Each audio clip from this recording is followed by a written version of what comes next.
Now, from WYDC TV, this is Big Fox News at 10.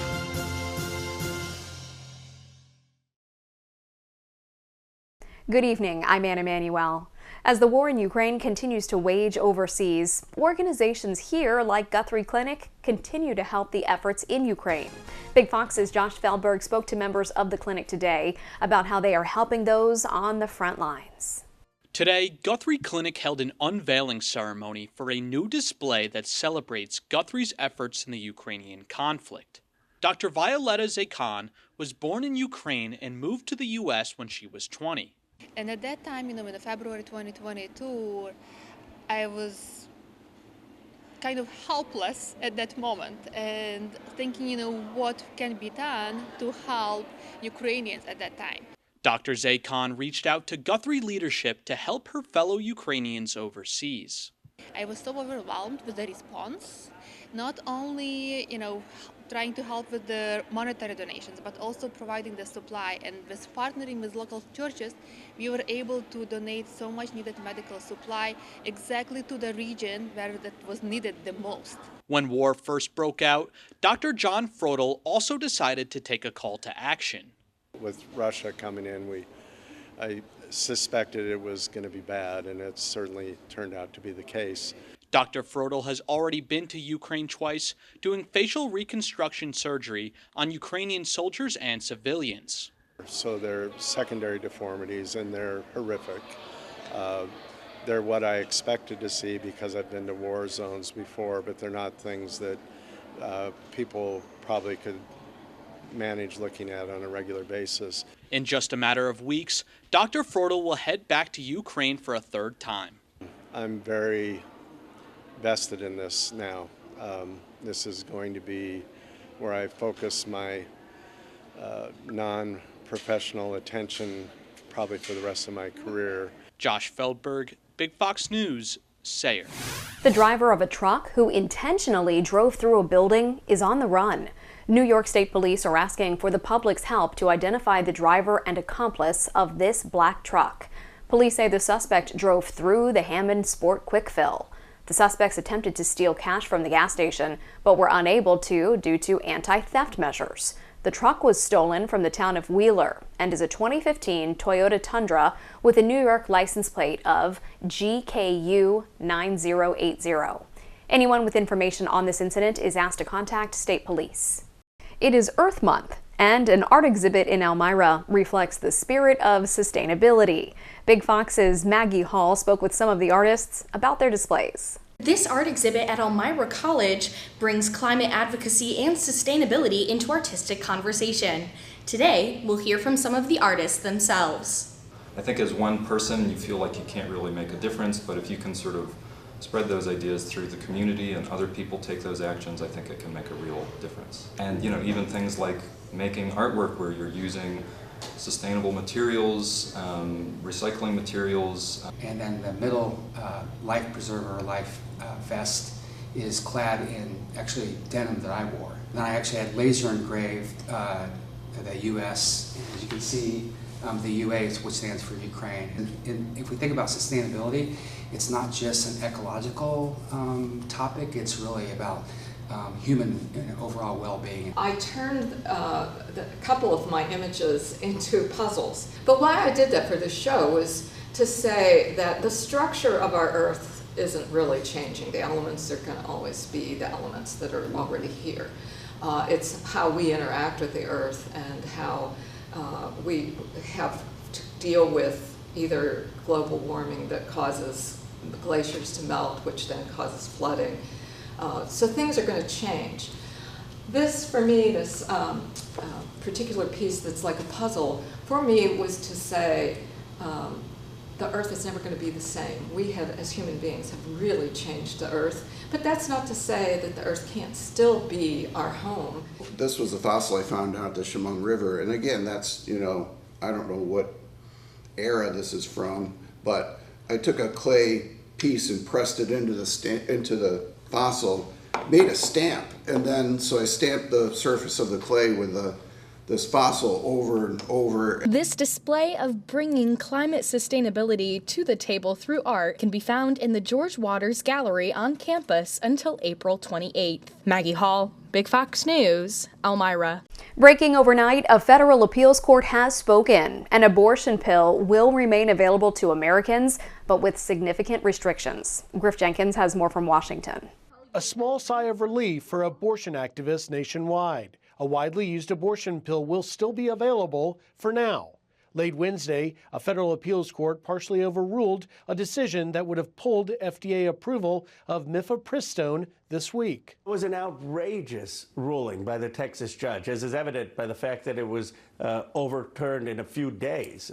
Mifepristone is part of a 2-drug regimen to terminate a pregnancy. It's been on the market for over 2 decades and is also used to help with miscarriages. Some pro-life activists question its safety. It was fast-tracked in a sham proceeding by the FDA under Bill Clinton. The appellate court did impose some temporary restrictions on the abortion pill. Women can no longer get it through the mail, a method popular during the pandemic. This mailing of it means teenagers can, take this drug without their parents knowing. And the court cut down the amount of time the pill can be dispensed from 10 weeks of pregnancy to 7. In the 21st century America, that makes no sense. Why can't you get this pill in a health clinic without having to go through your doctor? Several states and universities have begun stockpiling the drug. Democrats think Americans are on their side of the abortion debate. And a recent poll shows a majority think the abortion pill should be legal. The Republicans have realized their agenda, especially on these social issues, is wildly unpopular. The Justice Department says they will seek emergency relief from the Supreme Court. In Washington, Griff Jenkins, Fox News. You may think you're topping off your phone's battery before you board a plane, but the FBI says those free phone chargers that you may see at the airport are an easy way for hackers to tap into all your phone's data. Caroline Shively has more. Have you heard of juice jacking? Cybercriminals sure have. The prevalence of this is growing exponentially right now. The FBI's Denver office recently tweeted a warning to avoid free charging stations in airports, hotels, and shopping centers because criminals are using public USB ports to introduce malware and monitoring software onto devices.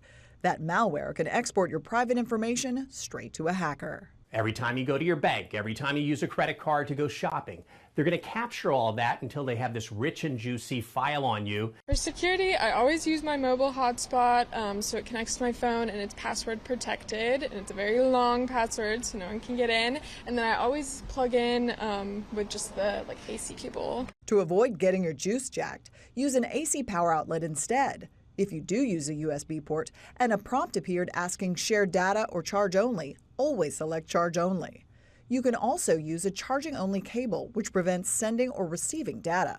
Today, I'm actually at Raleigh-Durham Airport. No matter where you go, there's something you can plug into. And unfortunately, this is kind of like a virus. One expert says USB data blockers sold online can work. It also means the bad guys, the hackers, the bad girls are out there. They have a hold of it now. Now they start figuring out ways around it.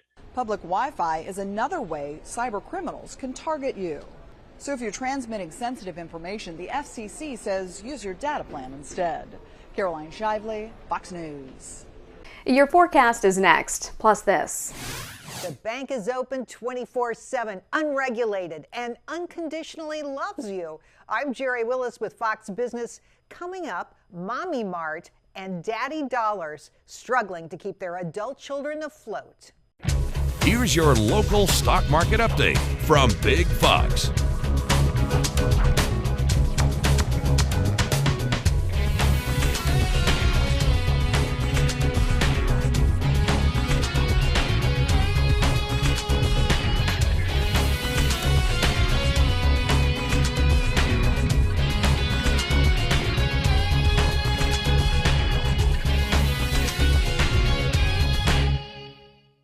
Now, your Twin Tiers forecast from Big Fox. Well, it seems like summer is making an appearance here in these springtime months. We have that abundant blue sky, that higher sun angle this time of the year, which makes it very important to make sure that you are applying that sunscreen. The sun angle that we have this time of the year is the similar sun angle that we see as we work our way into fall, where we can still have those burns. So always make sure sunscreen and stay hydrated, as temperatures were climbing into the 80s and even flirting with those 90s. Now, we're looking at a pretty copy and paste forecast from today into our Friday. The day starting off into the 50s and then flirting with that 90-degree threshold. Even hitting 88 degrees for our Friday is going to crush the old record back in 1960 for Elmira. Binghamton as well, looking to climb to 87 degrees with that record at 79 degrees back in 1968. A few of these locations that could be hitting the 90s could be some of the earliest that we've seen a 90-degree day build its way into southern New York. So some impressive heat that's in place. Now, we're going to keep it underneath those pretty quiet conditions for our Friday. Again, hitting those 90s, we'll watch that potential and talk about some of that data as we start to see those official numbers come on through from today and into our Friday. But note that as we work our way into the weekend, we are going to talk about some changes to the weather. What we'll see is that there is going to be an isolated chance for some rumbles of thunder to work their way into our Saturday forecast. We'll become a bit dry on Sunday, and then we will turn to more of a widespread system on Monday that will be associated with some cooler but more seasonal temperatures for this time of the year. So first, stepping into our Friday dew points, note that those still, especially in the afternoon, remain into the lower 40s and upper 30s. So when you have such dry dew points, as a typical summer dew point is 50s, 60s, and that's when you feel that stickiness in the air. With dry air conditions, you have seen that a mention of having elevated fire concerns. Note that the statewide ban is in place through middle of May, so no permits are out there, so do restrict any of that burning here with still dry conditions in place. We do have light winds continuing, but again, these conditions are still very easily could allow for flames to spread. So something to keep in mind, especially with such a warm forecast in place. Looking at widespread 80s for our entire area, all the way through those Finger Lakes. This is definitely summer-like beach weather. Maybe find some waterways to stay nice and cool. Now, as we are looking into our Saturday forecast, we see that we start to have those changes. Still warm air, upper 70s, lower 80s, but we'll have enough available convectivity to talk about some thunder risk in place starting into the afternoon. As mentioned, we are going to work into some quieter weather on Sunday, but the changes are starting to push their way in, and that's going to come as we'll watch some stronger winds push in and then switching those winds, which is going to allow for that temperature trend to see a little bit of a cooling there underneath some showery weather there Monday and Tuesday, but we're back to those sunny skies by Wednesday.